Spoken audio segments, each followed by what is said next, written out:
पंचमी कौन सी तिथि? पंचमी। चाहे वो शुक्ल पक्ष की हो चाहे वो कृष्ण पक्ष की। शिव महापुराण की कथा कहती है आपको सुख अनुभव हो जाए, कार्य सिद्ध। जिंदगी में कभी संपदा कम नहीं हो सकती, संपदा बढ़ती चली जाती है। संपदा घट नहीं सकती, बढ़ेगी और घटेगी। कष्ट नहीं आ सकता, रोग बीमारी तकलीफ नहीं आ सकती। आपके लिए तो लाभदायक है, समझ लो ये कथा।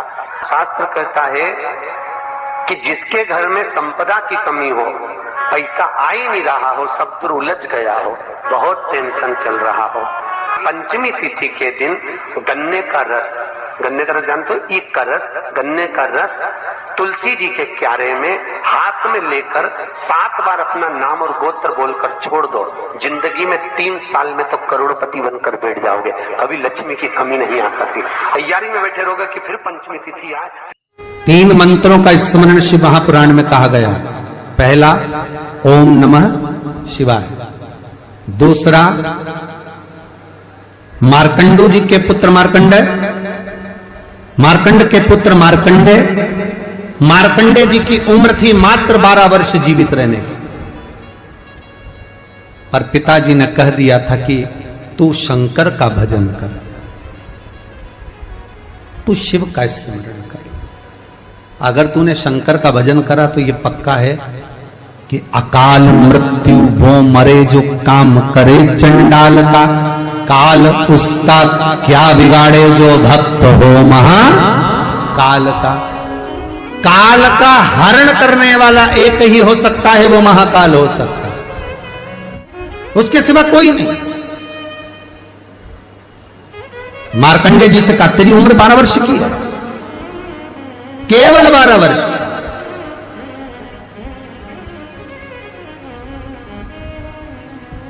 पूछा पिता जी से चरण पकड़कर मार्कंडे जी पूछते हैं, मैं 12 वर्ष बाद मर जाऊंगा? हाँ, प्राण छूट जाएंगे? हाँ।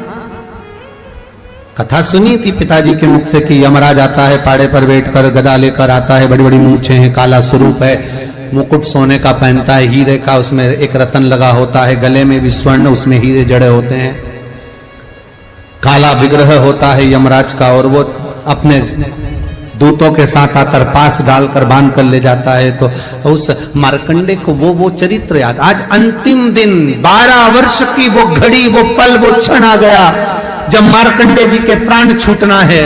समय आ गया। मार्कंडे जी के पिता जी से कहा जाओ और जाकर आप शंकर की भक्ति में रम जाओ।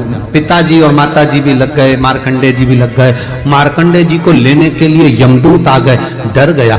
थोड़ी देर बाद यमदूत देखे कि शंकर का अनुमोदन कर रहा है, वापिस चले गए। यमराज आ गया, वही पाड़े पर बैठकर, वही भैंसे पर बैठकर, वही काला स्वरूप। डर लग गया 12 साल के बच्चे को। उसने शंकर का शिवलिंग पकड़ लिया, गले से लगा लिया, शंभो मुझे डर लग रहा है, शंकर मुझे भय लग रहा है। और तब तेज तेज महामृत्युंजय मंत्र को, वैदिक मंत्र को पुकारना प्रारंभ करा। जब 33 अक्षर के उस महामृत्युंजय मंत्र को पुकारा, शंकर सामने खड़ा हो गया, यमराज पीछे हट गया कि ये अब मेरा है, इसको तू नहीं मार सकता। वो 33 अक्षर के मंत्र का उच्चारण जब उस मार्कंडे जी ने करा, देवता जान गए कि इस मंत्र की मूलता क्या है। पहला मंत्र ओम नमः शिवाय, दूसरा मंत्र जम के बोलो महामृत्युंजय मंत्र, और तीसरा मंत्र वही श्री शिवाय नमस्तुभ्यम। ध्यान दीजिएगा, मंत्र के 3 क्रम है, वैदिक, तांत्रिक, शाब्दिक। मंत्र के 3 क्रम है। तीनों मंत्र देख लीजिए, तीनों का क्रम देख लीजिए। महामृत्युंजय मंत्र वैदिक मंत्र, इसको जब ब्राह्मण जपता है, कुशा का आसन बिछाकर, मौन रहकर, घट की जिह्वा से जपता है। अगर याद नहीं रहता तो भी धीमा धीमा बोलता है, तेज नहीं। महामृत्युंजय का जाप, अनुष्ठान, सामने कलश स्थापन कर कर प्रेम से 1100, 11,000, 1,25,00,000 अनुष्ठान किया जाता है। ओम नमः शिवाय का जाप चलते फिरते किया जा सकता है। श्री शिवाय नमस्तुभ्यम शाब्दिक मंत्र है। इस मंत्र का प्रयोग के लिए ना आसन की जरूरत है, न तब साधना की जरूरत है। जब जप रहे हो शंकर साक्षी। हाँ, कोई रोग आ गया, कोई बीमारी आ गई, कोई कष्ट आ गया, बहुत भारी आ गया, तो महामृत्युंजय का स्मरण शंकर की साक्षी में होना चाहिए। वो 33 अक्षर का महामृत्युंजय मंत्र, वैदिक मंत्र, शिव की साक्षी में। पर दुनिया के लोग आज वो चिल्ला चिल्ला के उस मंत्र का स्मरण करते हैं, वो श्रेष्ठ नहीं है। नहा रहे हो, सोचादित कर्म में जा रहे हो और वो डब्बा लगा दिया,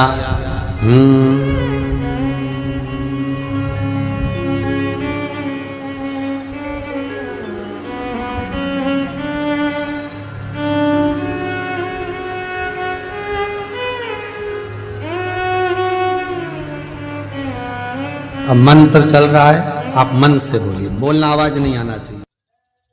आज भी स्कंद पुराण कहती है कि भगवान शंकर ने अन्नपूर्णा के दरवाजे पर पहुंचकर जब काशी में भिक्षा मांगी थी तो अन्नपूर्णा ने कहा था, ए शंकर, मैं उस गरीब से गरीब व्यक्ति का भी भंडार भर के रखूंगी, बस एक गलती नहीं होना चाहिए कि जहां भोजन बने उस स्थान पर बैठकर, उस स्थान पर खड़े होकर भोजन बनाते समय उस भंडार गृह में झूठा नहीं होना चाहिए। तो मैं भर दूंगी भंडार।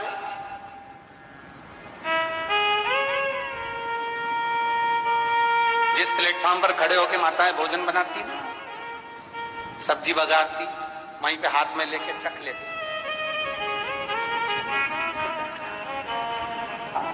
वहीं हरियो जगदम्बा, विचार तो करो। भले तुम भगवान को भोग नहीं लगा रही पर पति तो परमेश्वर है। भले तुम भगवान को भोग नहीं लगा रही पर पति तो परमेश्वर है। पति के लिए कहा परमेश्वर, मतलब भले भगवान की तुमने सेवा नहीं करी, भले अर्चना नहीं करी, भले पूजन नहीं करी, पर पति तो परमेश्वर है। सब में तो वही समाया। घर में जो सास रहती है वो भी तो मां है, जो पिता रहता है वो भी तो बद्रीनारायण है। महाराज फिर क्यों चक?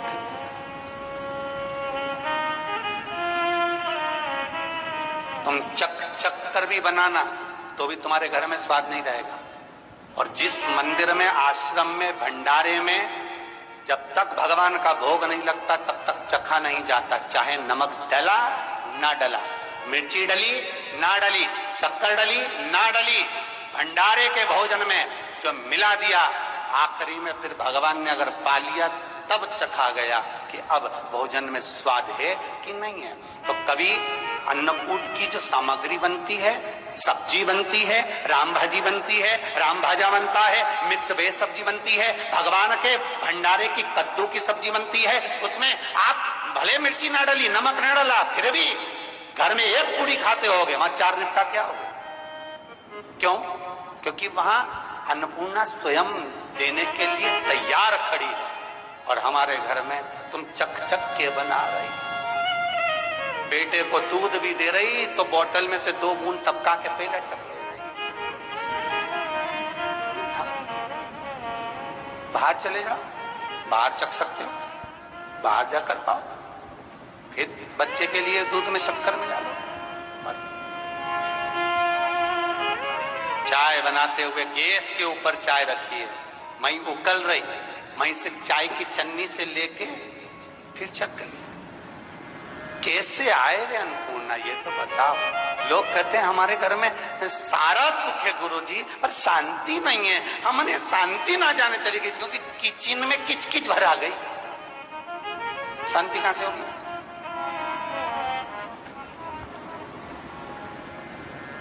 वहां इतना किच किच भरा